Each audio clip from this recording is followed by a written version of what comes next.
Hello, welcome to Oxford Heirlooms. I'm getting ready to make my teeny tiny buttonholes along the front edge or the front opening of my garment. Now I'm working on my Singer 347 sewing machine today with the buttonhole attachment, but I have removed the buttonhole attachment temporarily because the last time I made buttonholes, I made 3/8 inch buttonholes. But today I'm going to be using my 5/16 inch template to make buttonholes for my 1/4 inch buttons. So on the back of this buttonholer, if I push the back up, it opens up and I can remove that 3/8 inch cam and replace it with the smaller template. Pop that back on there, and then it'll take me a minute to attach it back to the machine. So I'll be right back. Okay, so I've got the buttonhole attachment attached back to the machine again.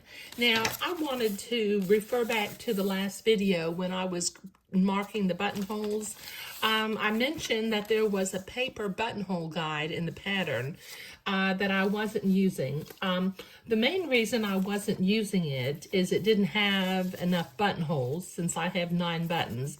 The other reason I didn't want to use it is if I position it on the garment, if you'll notice, the top buttonhole is on my Swiss edging, but on this buttonhole guide, my second button would have been on the Swiss edging also, and I didn't want that.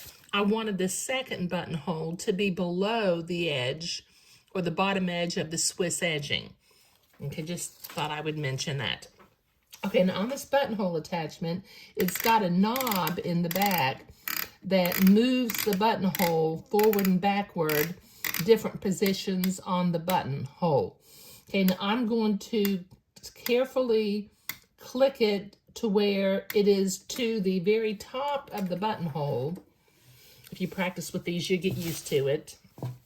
And then I'm going to, with my presser foot up, I'm going to very carefully bring my fabric underneath the presser foot,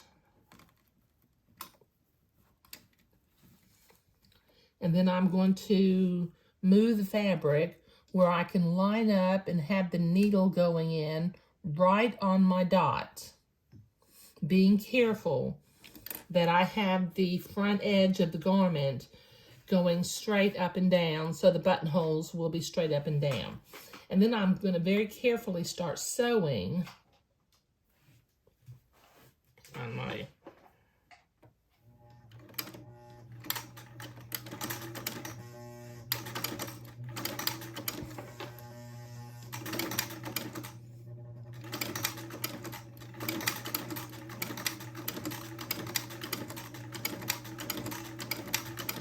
Now this template automatically creates the size of the button to the size of the template that I put inside the attachment.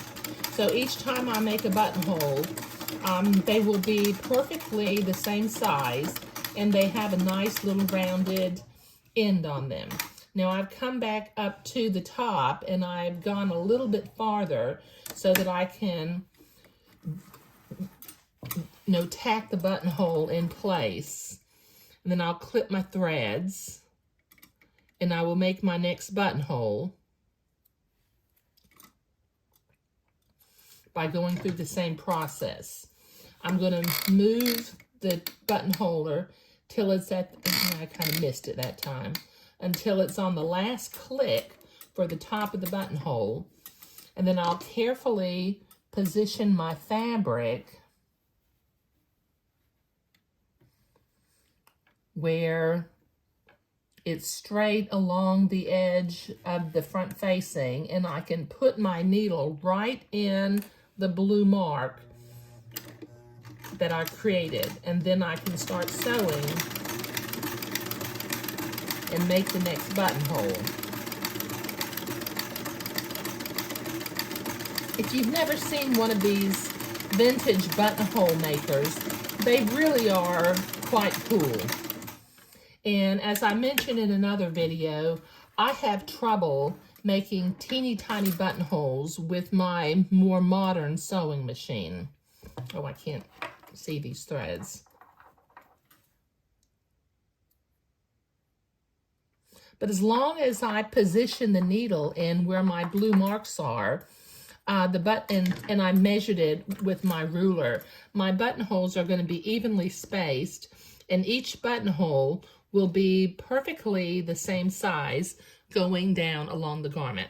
But I've made 2 buttonholes, and I've got to make 7 more, and that's going to take me a minute. And then I'm going to sew my buttonholes on the other facing of the garment, where I have already marked for them to go.